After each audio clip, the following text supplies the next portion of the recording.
你知道我什么意思啊？就是因为他们价格太高，这个份额我没敢拿太多。如果董事长那边问起来的话，您比董事长预期的价格高多少？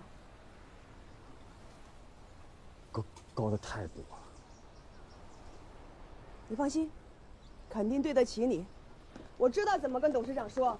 哎，谢谢邢总了啊！欣姐，您打算怎么跟董事长说呀？董事长自己起了贪念，这个事儿啊，就当是给他们的一个教训。但是大雅斋的生意还是要做下去，缺少的份额，我去跟轩辕谈。毕竟我们之前是有过约定的，以他的人品不会反悔。这个张副总，张副总是董事长身边的老人，虽然做人做事儿都不行，但是一直在董事长身边忠心耿耿。董事长对他的话有所偏信，能理解。欣姐，你夹在中间实在是太不容易了。我也是没有退路而已啊。价持续下跌，现已跌破7年新低，全国生猪价格逼近10元附近，全行业深度亏损。这些吊瓶呐，拿到桃花镇打也一样。去问问吧，我们什么时候出院？大夫说了，至少3天呢。高铁必座太尴尬，解决办法来了。购票时可优先选好窗或过道，车票许强分到 B 座，可退票重购或上车后协商换座。宣纸产地金县，一款宣纸世家宣家第35代传人宣永年的绝版纸新近上市，引发了一股激烈的争购潮。这批绝版纸在市面上什么轩然大波，大量买家慕名而来。哎呦，这怎么了？这是？我什么时候卖绝版纸了？哎呀，网上说什么的都有，这不是造谣吗？这是造谣啊！你哪能信他呀？来，快躺下！我告诉你，这不是小事儿啊，咱们得报警，怎么着得有个说法才行。网上的事儿，你找谁去啊？快躺着啊！你的腰还不行呢。来，不行，你干什么？咱们回家，现在就回家。而且他说在桃花镇，咱们得回去看看。哎呦，你这个人怎么听风就是雨了？你给我躺下！什么叫听风就是雨？他现在都明目张胆搞成这样了，我告诉你，这后果严重啊！他要把咱们轩家给毁了。哎呦，至于吗？快躺下！哎，你这干什么？你吊瓶！我叫医生了啊！老薛，你干什么呀你？回家，现在就回。回不了。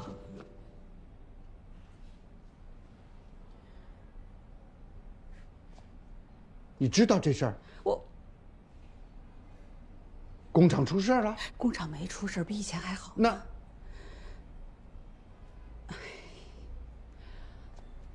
老薛，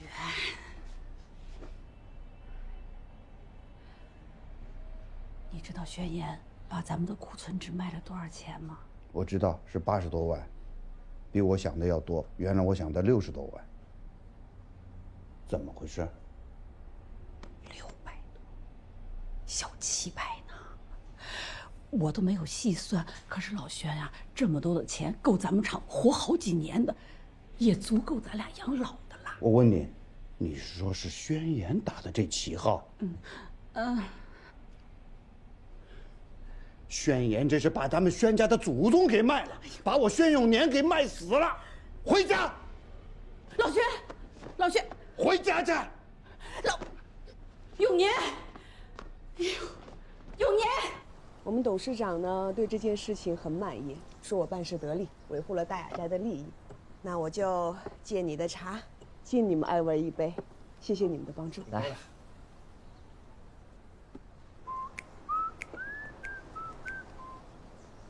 哎，小满，怎么了？什么事儿？轩辕哥，你快回来吧！我现在回去干嘛？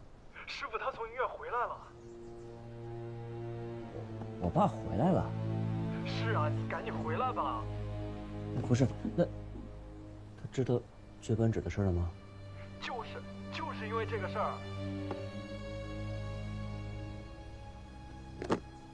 完了。师哥啊，这回腰啊可得养好了，对，不能再老吃了。好些了吧？好好养。师傅您回来就好。爸，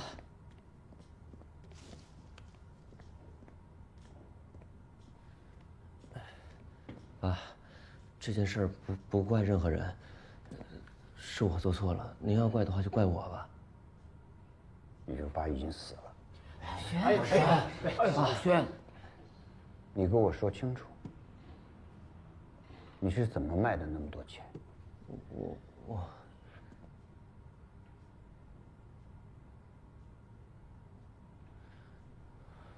爸，无法无天呐！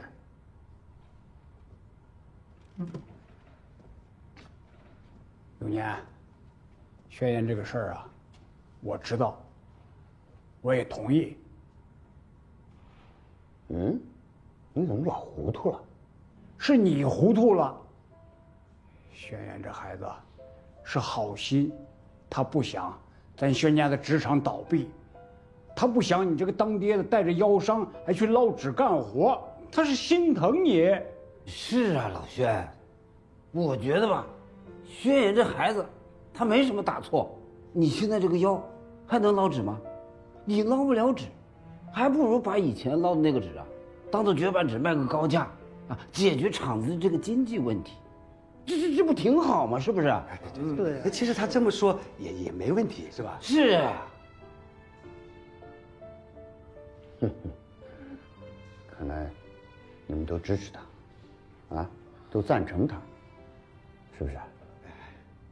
我们是赞成你啊，天天在家里享清福，没有什么烦心事。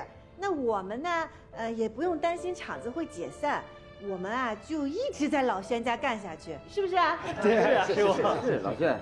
师傅，如果轩辕哥胡来，我们都骂他，可他没有做错，他是为了轩家好，为了职场好，更是为了您的身体好。是啊。你们知道吗？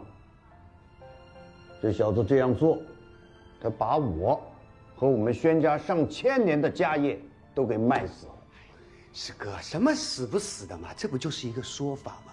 你看轩辕挣了钱，自己1分钱都没拿，那钱啊，最后还是到了你的腰包。是啊，这轩辕哥他不是不孝顺对吧？他要不孝顺的话，他不得等你死了？那不是，哎，我不是那个意思，我就说他不想坑爹，对不对？他没有坑爹那个意思，对吧？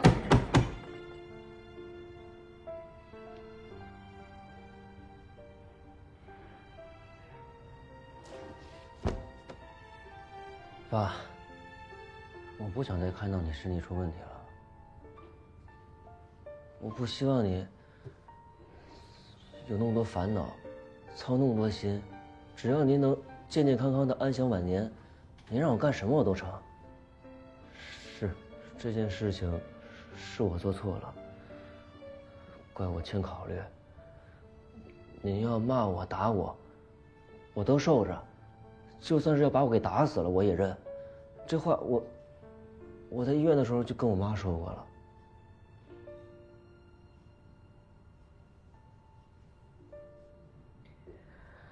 哎呀，行了，起来吧，快起来吧。起来。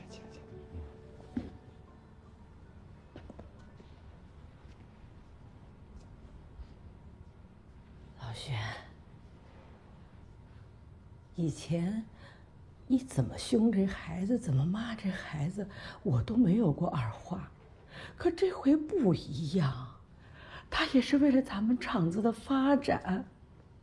你现在好好想想，他要是不卖那么多的钱的话，厂子不就倒了吗？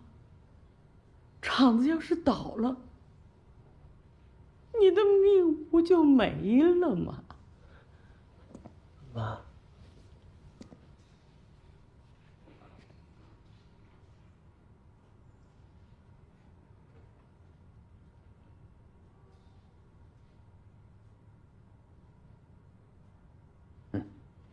我知道了，我也看出来了，你们呢，都跟他是一个鼻孔出气，说话是一个腔调。不是，师傅，我一直都不同意。好，张都，你说。我就是想问大家一个问题：千年轩家传承到现在，靠的到底是什么？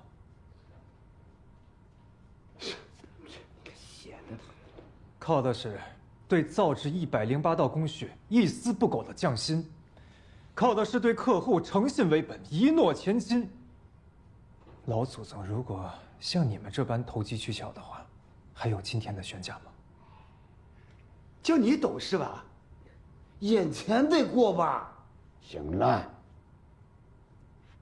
我知道这么多年来，大伙儿跟着我宣永年，确实是受穷了，啊，也许呢是被穷怕了，也许呢就是想赚钱，想赚钱也没错，但是呢，就像镇上的有些工厂，为了赚钱，是非不分，廉耻都不要。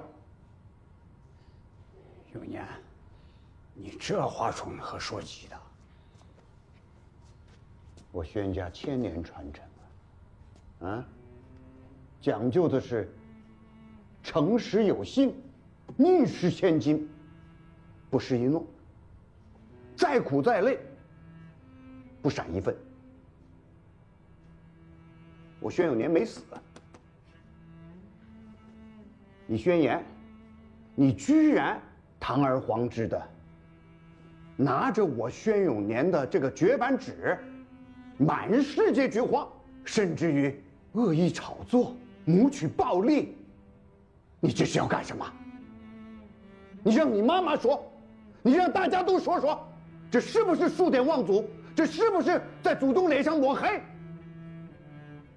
永年，你严重了。没严重，宣家的传承是有谱可记呀。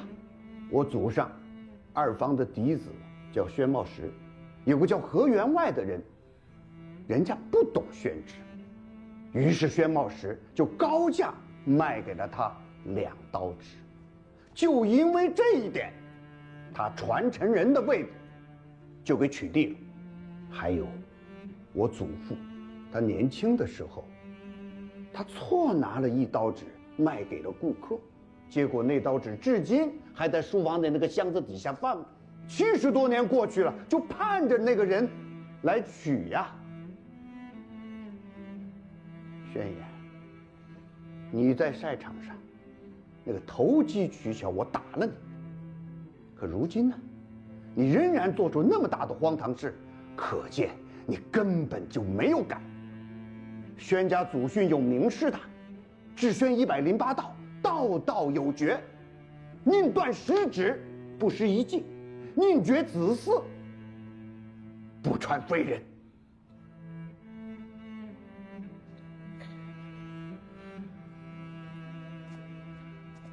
儿子，下回千万别这样了啊！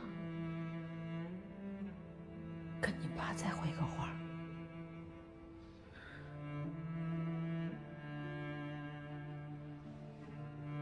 宣言，你但凡像张度那样，有他1半的踏实，我也就放心了。不过这样也好，反正你是不在乎宣家的传人的，也行也行。那样，我呢也就不再纠结了。永年，你再冷静冷静。你别管我，宣言。从今往后，你就去搞你的那个什么文创，是好是坏与我们宣家无关。我们宣家是好是坏与你没有半点瓜葛。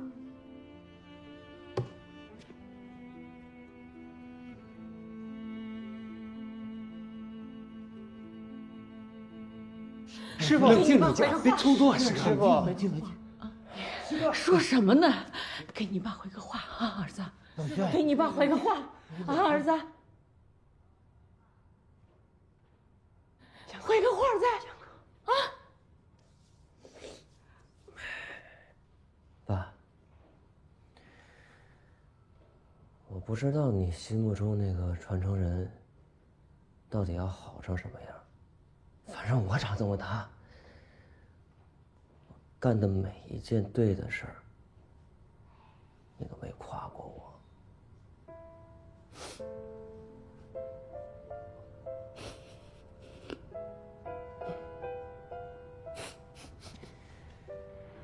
爸，今天你把话都说到这个份儿上了，那我也就一句话，你认不认可我？我无所谓。别呀，儿子，你给你爸回个话，你给你爸回个话，你。轩辕，给你爸，你再回个话嘛！哥，给你爸回个话呀！你也不服软，老轩，给你爸回个话呀！别让他去。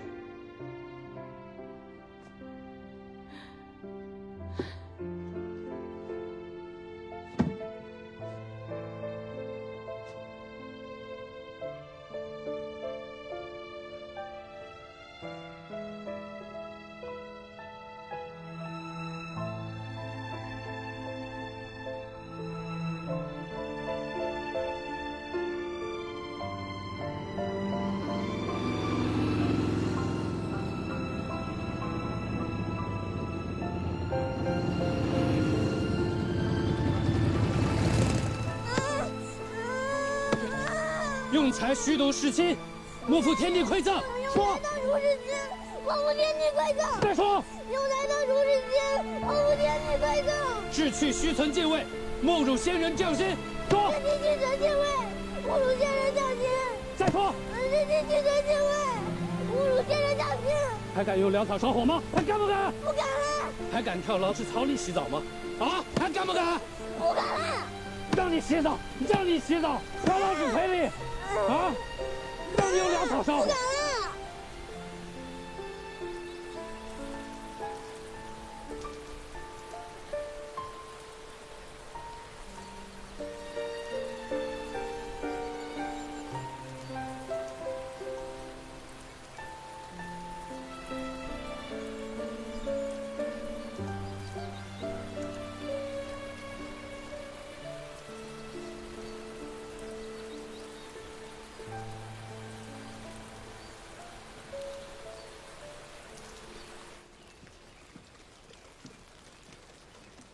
哎呦，这个不能碰啊！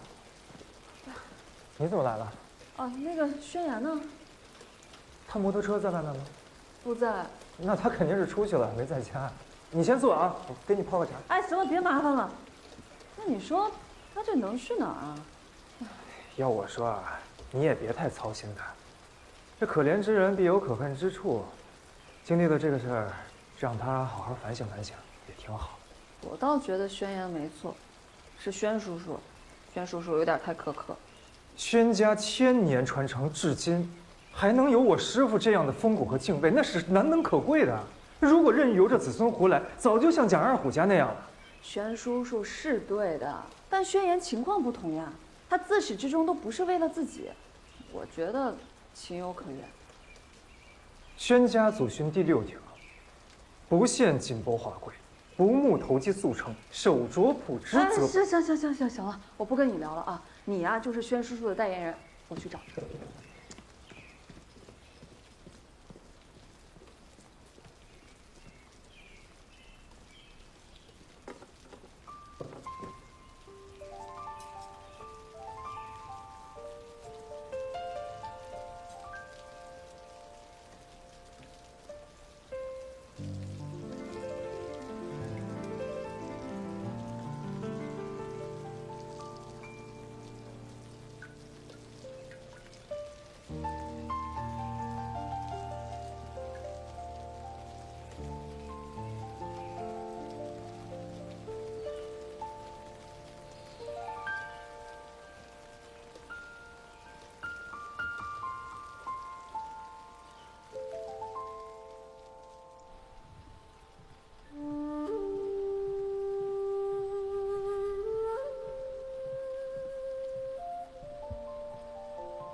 我妈和你说我在这儿的吧？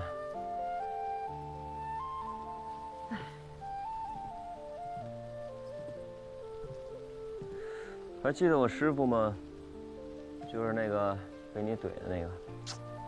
你能不能好好说话？他第一次给我上课，带我来的就是这儿。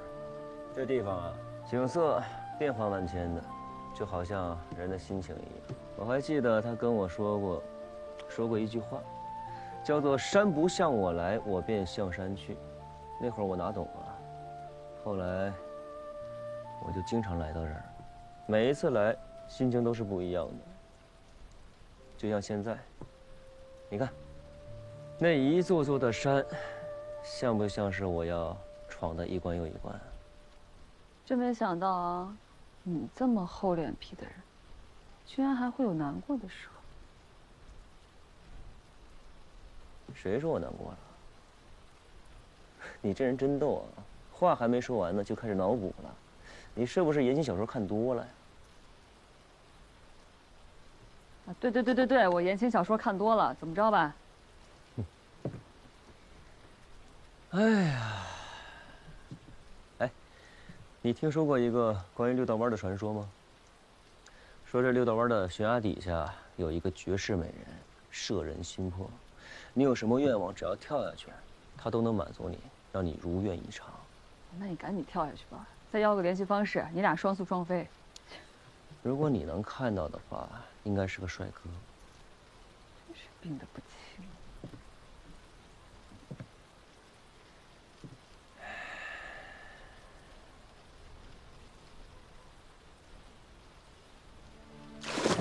哎，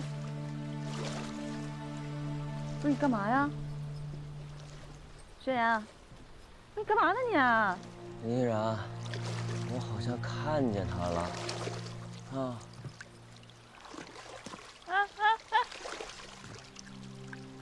正向我招手呢。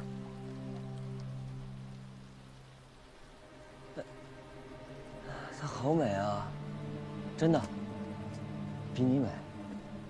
他比我美，你先回来再说。轩言，林依然，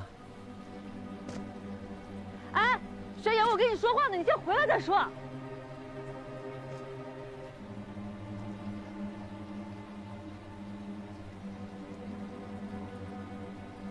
再见。哎，轩言，轩言，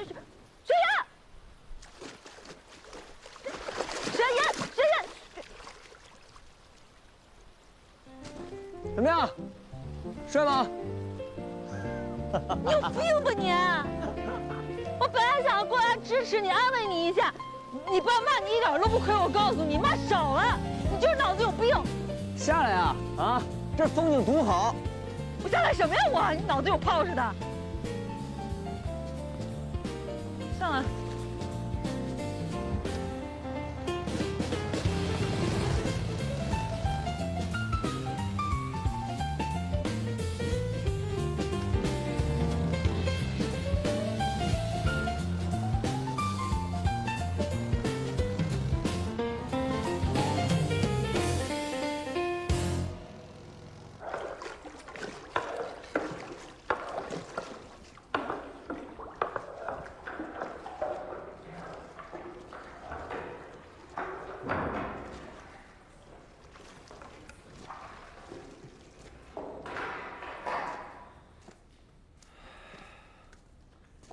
今天还捞不捞？大家给个准话。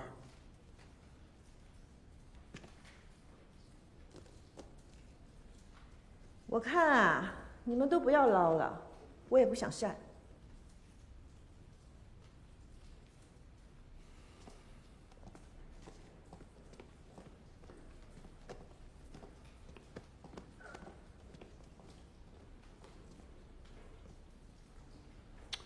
哎，你们说啊，这个老轩的脑子是不是坏掉了？他要立张度为传人，这么大的事情，这么草率，我看轩言比那个张度强100倍都不止。轩言这孩子是我们看着长起来的，他是什么样的人，我们都知道的呀。这么多人里面，就轩言的心最真了。我也觉得轩言哥比张度好。我今天啊，我就放个屁在这儿。轩师傅他要是立了张度，以后有他苦头吃。哎呦，都已经这样了，你还说这些有用吗？我心里看不惯呀。轩言这孩子从小到大挨了他爸多少顿打呀？如果不想干活的话，大家就都回去歇歇吧啊！在这吵吵闹闹的，大家心里都不舒服。走。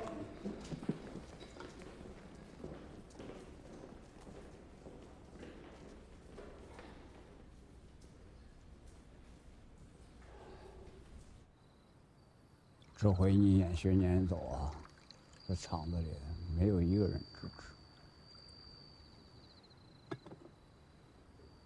苏兰为这事啊还掉了泪。毕竟轩辕这孩子是大家伙眼中看着长大的，孩子好不好啊，谁都看得清楚。哎呀，我也想说你心真狠。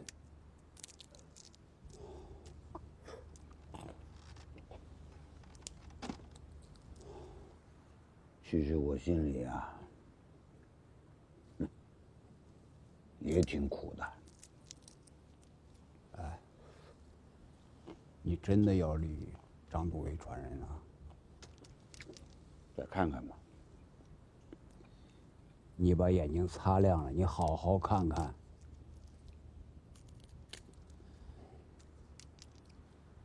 呀，时候不早了，你也早点回去休息吧。干嘛？我等秀梅睡了我再回去。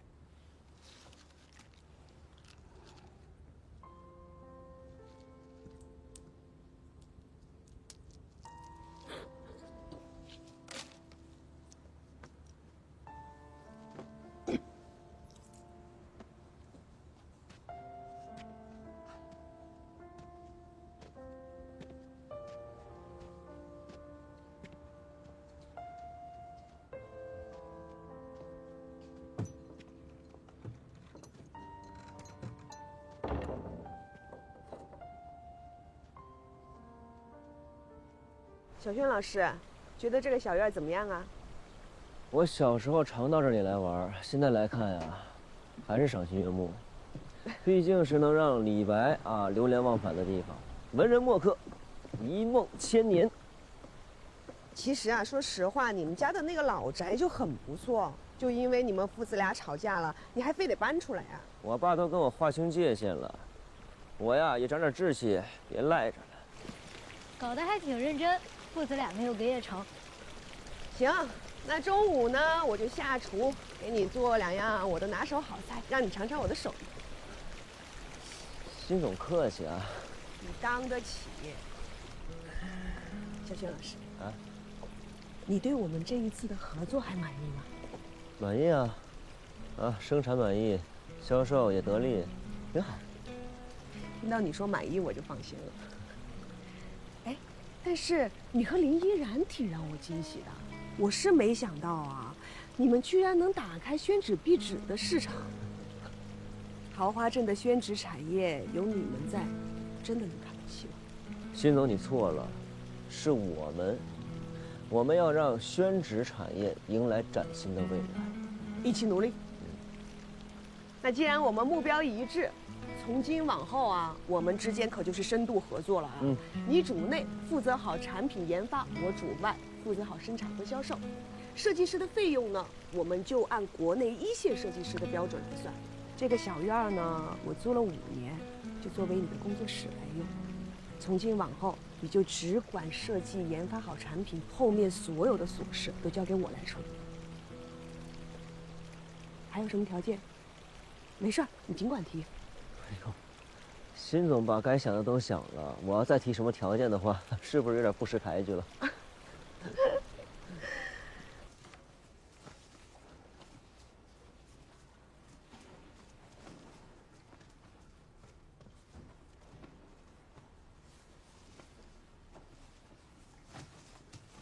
活累，不挣钱急。有钱了吧，不干活也急。你说他做人就没有舒服的时候？哎，你看，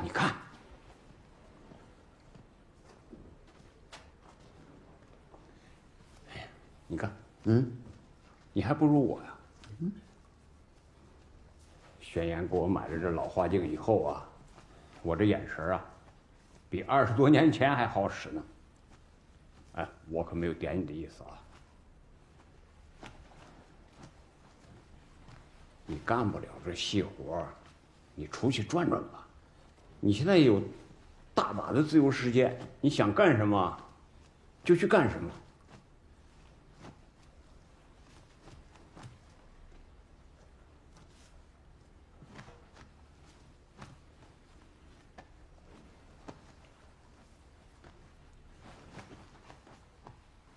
好，你干。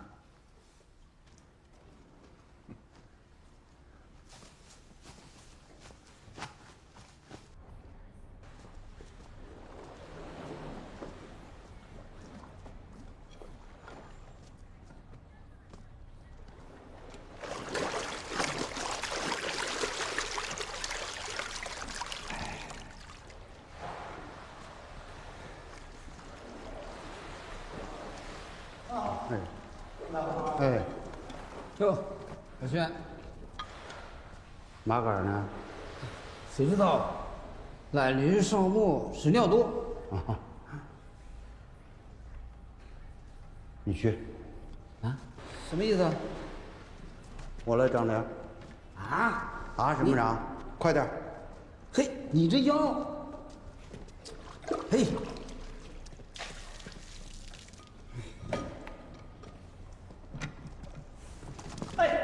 师傅，哎，师傅，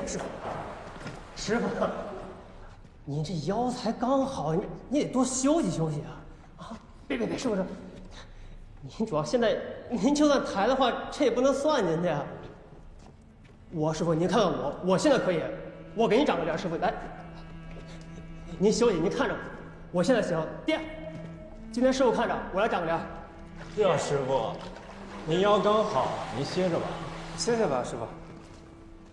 哎，爹，一连水靠身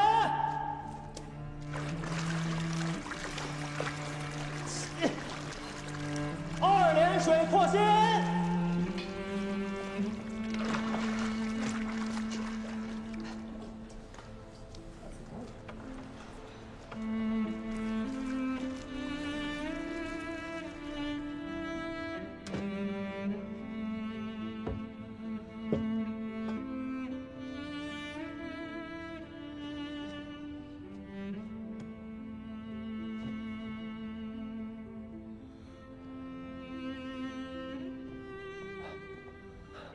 师傅，哟，张多，来，你坐。好。有事吗？师傅，我呢，有点想法。好，你说。您看看啊，咱们宣家历代老祖们从古至今，那做了多少的好纸？我记得咱们的纸样里边有一张宋朝流传下来的诚心堂纸，是吧？有的，就1张，好像那个还是5代十国南唐，有个什么皇帝姓李，李煜。对，好像就是叫李煜。大词人啊，写小楼昨夜又东风的那个，上学的时候我还学过呢。我听老一辈人说，那个纸就是他弄的。而且他亲自设计、亲自督造，也是以他当时宫殿的名字叫诚心堂而命名的。对，那当然是好纸啊。那能不好吗？纸中之王啊！肤如卵膜，坚洁如玉，轻薄如翼，那说的就是他了。宋朝的时候可就是万金难求，眼下存世的，好像哪个博物院有一张。我记得是北宋的大书法家蔡襄的诚心堂纸帖，还有就是咱们宣家的这张了。你说这些是要干嘛呢？师傅，我们为什么不复刻诚心堂纸呢？您想想啊，从上回纸王大赛之后，咱们宣家的名声损失巨大。如果我们可以成功复刻这已经绝世了的纸中之王，那谁还能撼动咱们宣家的尊位？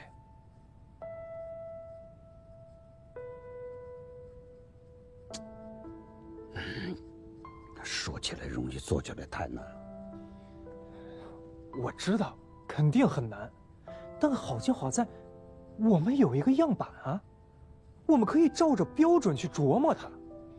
正好您现在呢也有时间，咱们师徒俩一起，就拿出铁杵磨成针的功夫，这不比每天捞纸要有意义的多吗？这个宣家的成心堂纸是宣家的老祖宗做的，我记得那纸上有一句诗，那句诗好像就是老祖宗对造这个纸的理解。什么诗啊？您还记得吗？你等着。哎。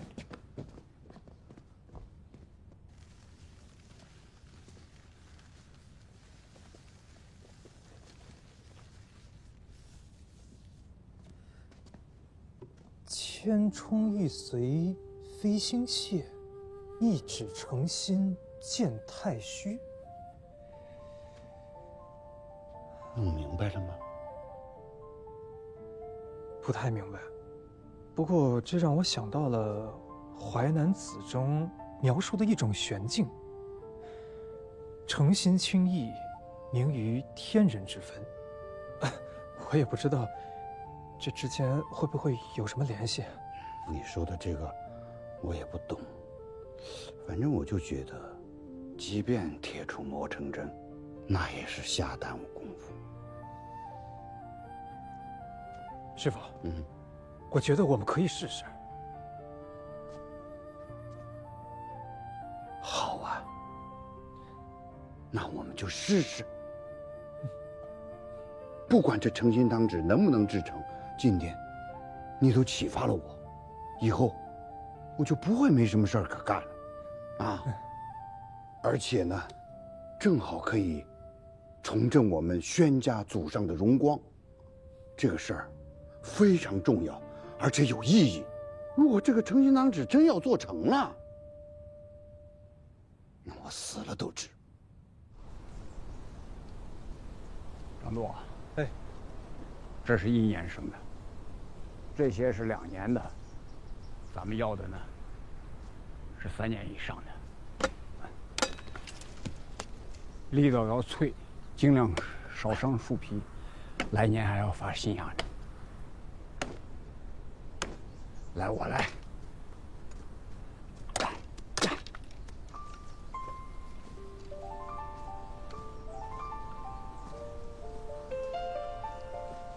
诚心堂纸啊，精细绝伦，从原料加工上就要求极致极优，弹条蒸煮以后，撕皮啊讲究细如面条，要均匀一致，这样成纸后纤维才能够均匀。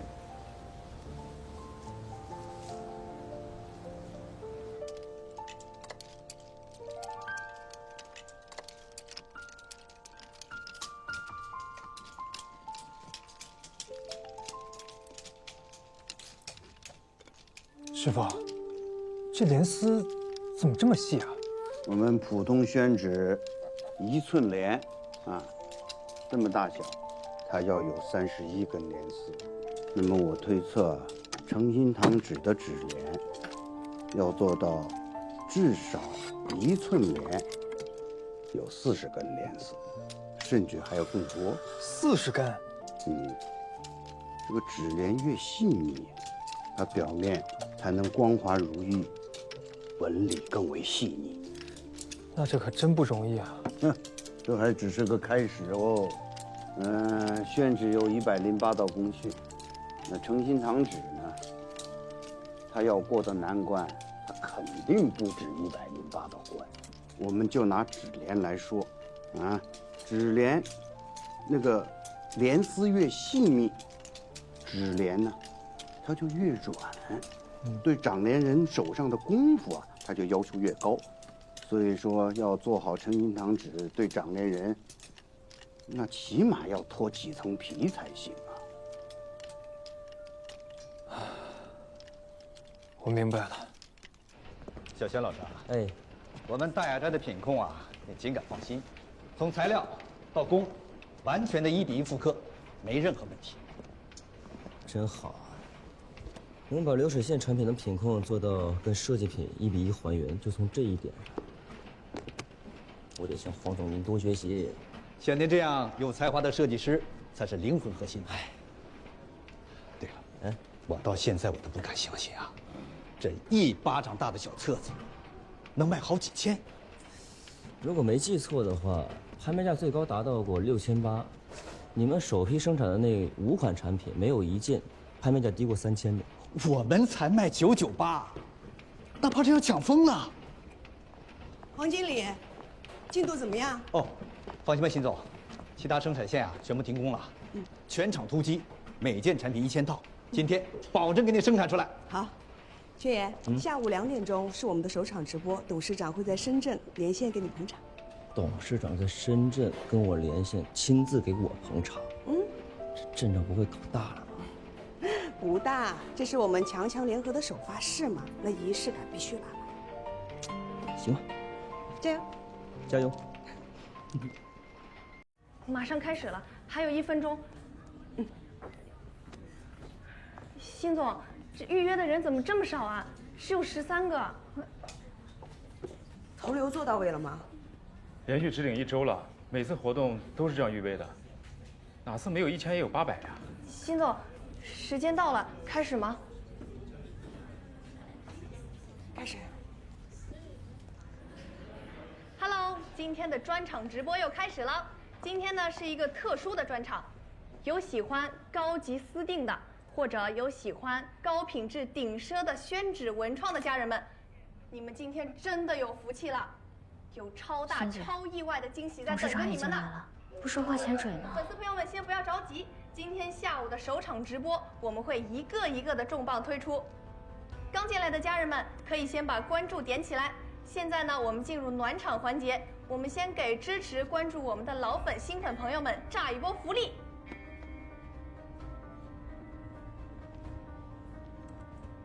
23、25。只有22个人了。这场直播的峰值不会超过50个人，成交量就更别想了。就这么弄啊？能卖出东西才怪。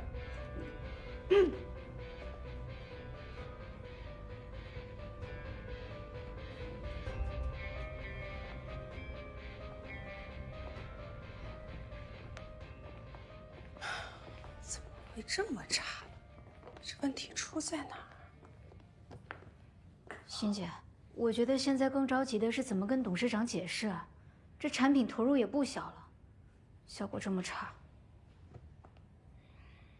解释没有用的。董事长还在潜水吗？刚刚已经推出去了。绣册呢是古代南齐的文人雅士首创，那个时候啊，将五经抄写成极小的卷轴，或者呢是绣册，收纳于装头巾的小金箱里面。便于携带，或者呢便于阅读。后来啊，就逐渐的演变成了皇权贵族和文人士大夫的顶奢文玩。为什么说是顶奢呢？封皮的绢帛是出自于苏州的名家之手，全手工织的。内页呢也是宣纸的国家级非遗传承人宣永年。宣运千年宣纸邮票278，绣册399。是人册600，这怎么那么贵啊？999，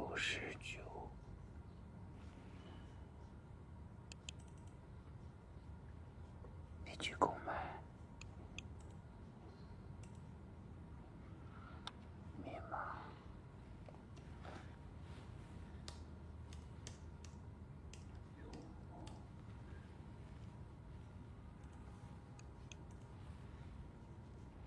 成功了。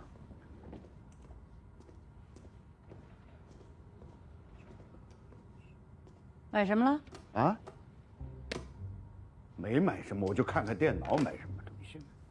不会撒谎就别撒谎。你一买东西，我这儿就有显示，999，密码只有你知道。这儿你那手机上能控？啊，我就自己的一点小秘密。你还有秘密？明儿我把密码就换了。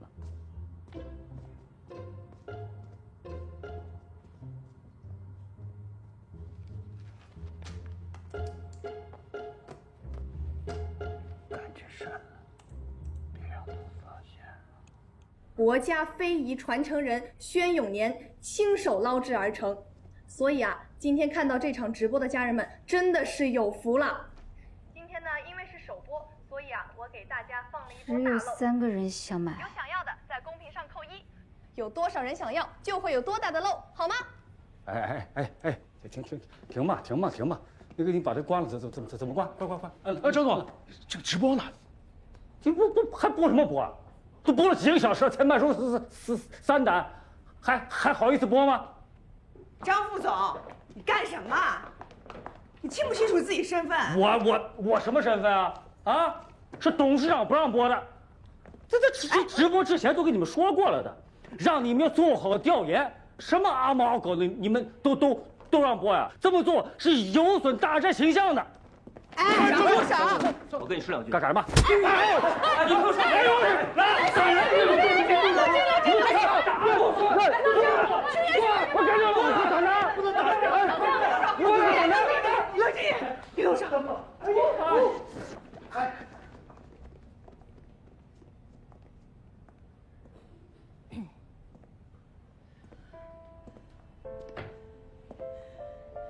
行，关了吧，今天不播了。我来吧。我自己来。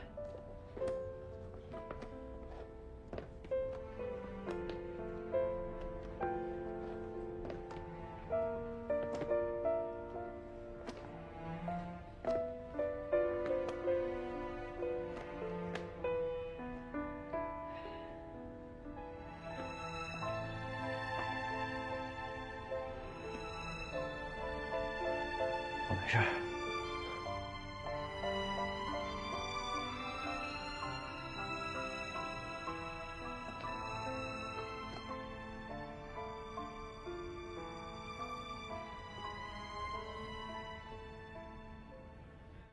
镇上明确要求视频号1个月涨粉500，你倒好，1个月20-30，1个月20-30，给我凑份子的。主任，就这1个月20-30，都把我家7大件子8大衣一网打尽了。您要是再想多要啊，小女子实在是做不到了。别再跟我演戏了。咱们部门考评为什么垫底儿，就是你这样给拉下来的。你说说你们2个啊，一个净捅娄子，一个光拖后腿，你说我这个主任该怎么干呢？哎，别招我啊，我可没惹您呢。主任，我这些天每天都在大街上拉人儿，你看把我晒的，我妈都不认得我了。要不行这样，您给我拨点经费，我去菜市场摆摊儿，加1个粉丝，领3个鸡蛋，这总行了吧？庸俗。那我是真没办法了。您光让马儿跑，还不给马儿吃草。拉人只是一方面，最重要的是内容。你看看人家的文章怎么写：凤头、豹尾、猪肚子，开头抓人，结尾有力，中间内容丰富，言之有物。再看看你写的文章，不知道从哪儿抄的2篇2把刀写的会议稿，老太太学跳舞，干干巴巴，扭扭捏捏，谁愿意看？我错了，廖主任，都是我不好，拖了咱们经发办的后腿，我的错。光知道错还不行，你得改，你得努力，知耻而后勇。是，您说的都对。回去吧。好。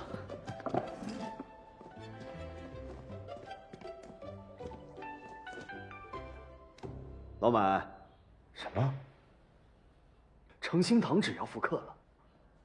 真的假的？那可是了不得的事情啊！鄙人定将全力支持，共襄盛举。等你的好消息。无言独上西楼。哎，廖主任，你就别上楼了，你赶紧说说怎么回事吧。对呀，这样挺吓人的你。咱们的视频号不愁没粉丝了。啊？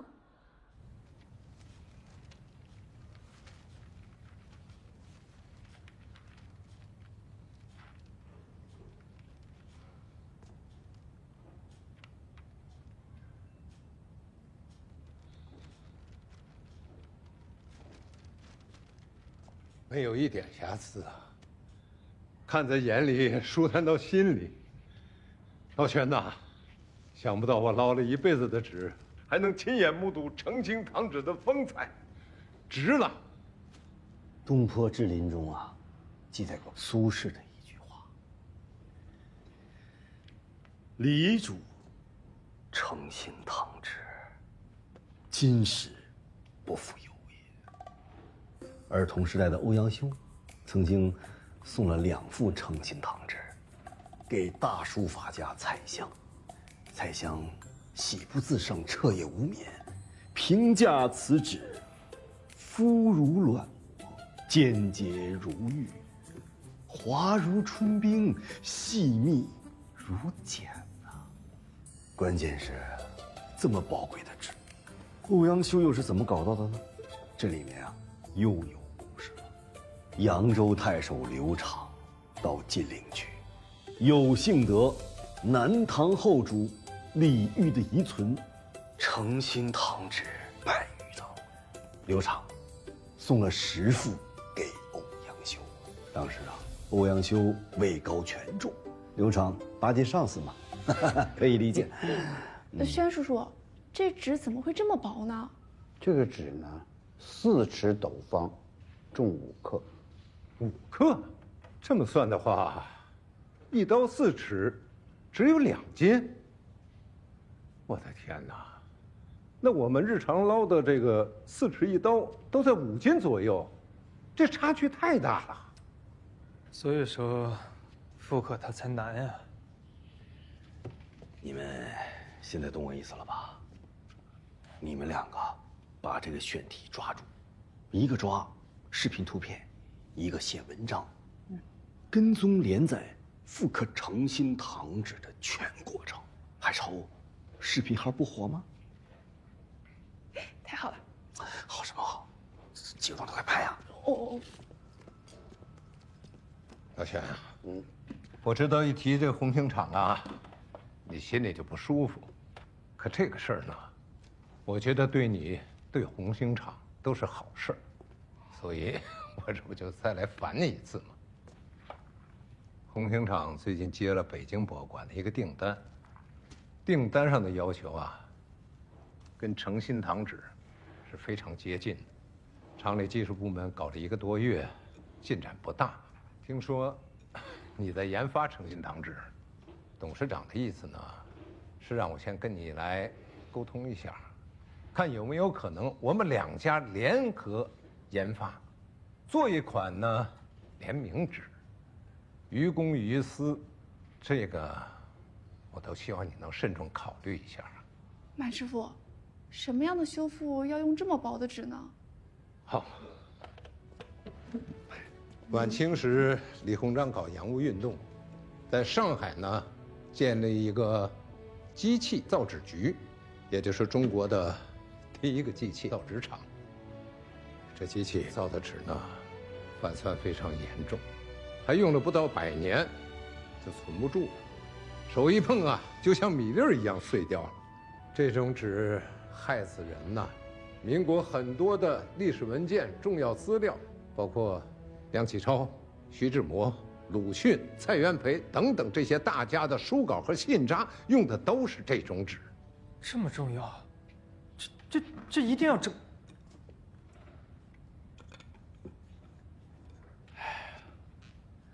轩师傅，我这次来呢，也代表站里面。我们红星厂啊，是全国宣纸行业的代表性企业，您也是国家级传承人。如果你们2家能够合作，那可是珠联璧合，功在千秋的大好事。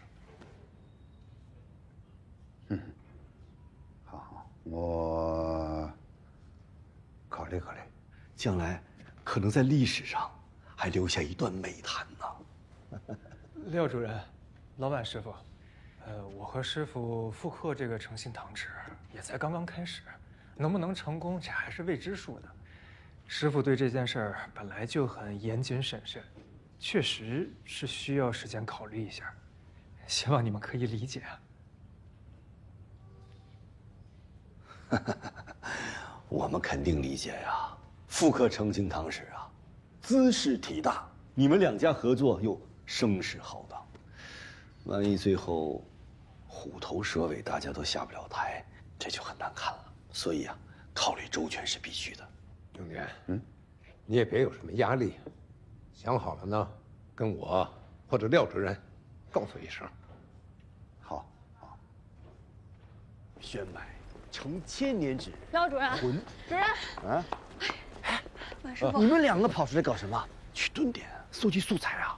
不是主任，您还不让我们回去了，还有好多工作等着我们做呢。还有新增的2家线上商贸企业，还要让我们配合申报材料呢，还要跟各个村协调，还有什么电商平台注册，还有全镇的食品安全大检查，各种事儿呢。要不这样，主任，您同意我们其他事儿都不做了，我们就扎在这儿也行。古话讲，慈不长兵。你看我给他们俩都惯成什么样子了啊！哪项工作都不能落下。你们两个分分工，该出去办事办事儿，这儿必须给我留一个人。主任，主要我们现在千载难逢的机会，抓住这个宣传点，咱们的视频号一下子就起来了。好了，不说了，有事打电话。老曼，走。不，廖主任，廖。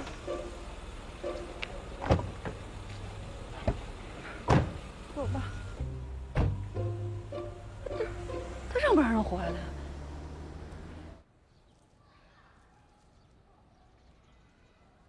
纸帘的帘丝细了，那就要求捞纸师傅的手艺更高了。是啊。它一细呢，再加上软，这帘子的承重性就会怎么样？弱啊。是啊。那么捞出来的纸，它那个纸浆啊就往中间聚，就会出现厚薄不匀。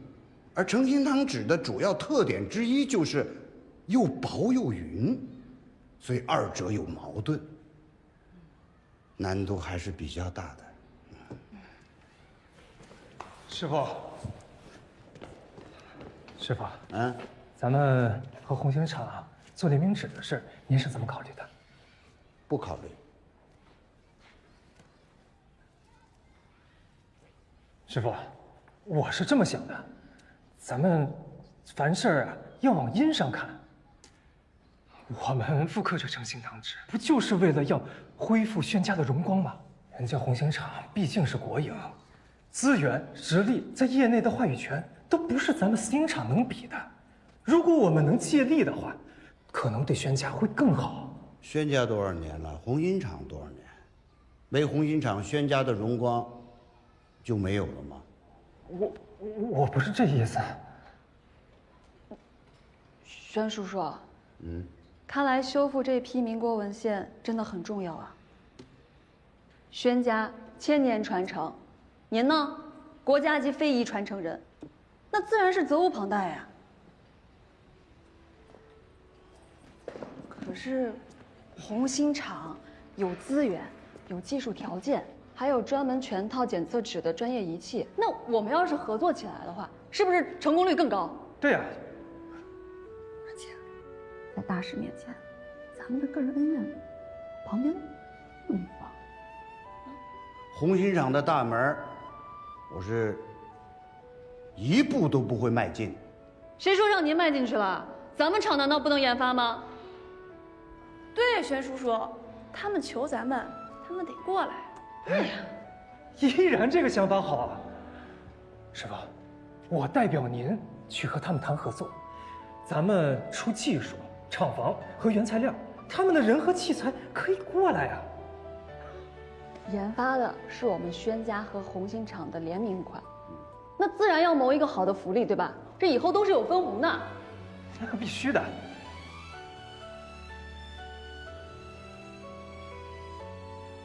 哎呦，师傅，您终于点头了。那我直接就去和老满师傅对接了。他们上我这儿来，我就同意。好，还得是薛师傅胸怀宽广。老满复刻了征信堂旨，在努力的拉回松鹤斋。等这2件事都做成了，那恢复宣家的荣光就指日可待了。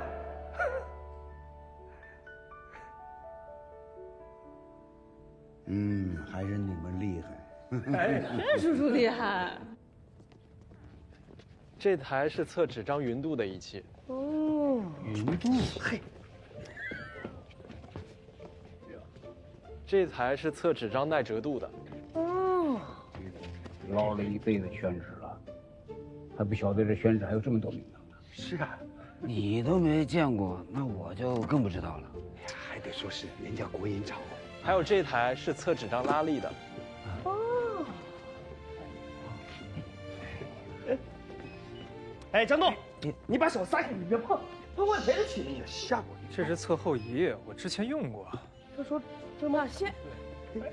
新娘，忙，老轩，哎，老满，哎呦，你瞧你这风风火火的。来，我给你介绍一下啊，这3位呢是我们厂子里头负责理化技术分析的啊。这是庞工，你好。哎，这是小程，这小刘。小刘，董事长，你说的我都明白，但是我到现在还是认为宣纸文创是一片蓝海，那我们大雅斋已经走在最前面了，而且我依然坚定地认为，宣言他真的是非常有才华的。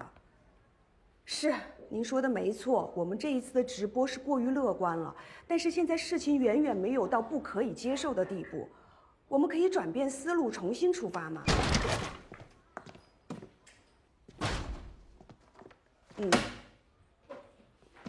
好，您放心，以后的每一步我都会谨慎小心的。再见。打完了，来自己过来看看，财务刚刚统计完的，我们做了5000套的文创产品，连工带料加上一些额外的损失，50万就这么没了。张副总。你连门都不敲就兴师动众来问我，你搞清楚你的位置，你没有资格这么质问我。行了，你别跟我说这些没用的啊！我今天来就是问你，给公司造成这么大损失，你打算怎么办？如果这是董事长的意思，你让他亲自找我谈。嘿，出去！你再胡搅蛮缠。我现在就给董事长打电话。我告诉你，欣然，要不是因为那小子跟咱们大雅斋有合作，我能饶了他？你看看，你也看看，我给打成什么样了？就他那小体格子能打过我？今天我把话撂这，这件事我这辈子都不会忘了的。